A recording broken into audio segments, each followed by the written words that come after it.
சோகமா தானே இருக்கீங்க? தெரியுதுங்க. என்ன கடன் பிரச்சனை அதானே?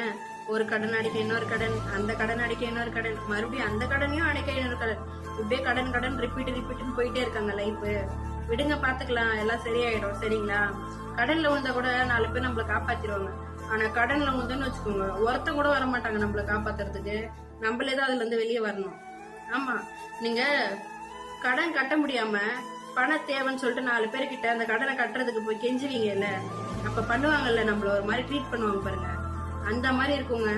அப்பதான் தெரியும் நம்ம சுத்தி இருக்கவங்கள பத்தி எல்லாம் நமக்கு, இவங்க கூட எல்லாம் நம்ம இவ்வளவு நாள் இருந்திருக்குமா அப்படின்ட்டு. கடன் எடுத்து யாருக்கு? மத்தவங்களுக்கு தானே செலவு பண்ணீங்க, உங்களுக்காக நீங்க பண்ணிக்கல இல்ல. அப்ப கண்டிப்பா நல்லதே நடக்கும். சீக்கிரமா உங்க கடன் எல்லாம் முடிச்சுட்டு நல்லபடியா இருப்பீங்க. நான் இப்படி பேசுறேன், எனக்கு கடன் இல்லைன்னு நினைச்சிருக்கீங்களா? எனக்கும் இருக்குங்க, எனக்கும் இருக்கு. நானும் பண்ணிட்டு தான் இருக்கேன். என்ன பண்றது, எல்லாருக்கும் அதே நிலைமை தாங்க. அதாவதுங்க, லைஃப்ல நம்ம எதை சேர்க்கிறோமோ இல்லையோ, கண்டிப்பா பணத்தை சேர்த்து வைக்கணும். பணம் இல்லைன்னா இங்க ஒண்ணுமே பண்ண முடியாது.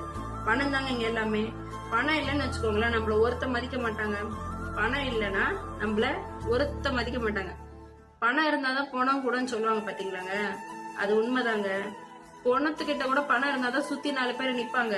நம்ம கிட்ட அது இல்லைன்னு வச்சுக்கோங்களேன், நம்ம கிட்ட ஒருத்தரும் நிக்க மாட்டாங்க.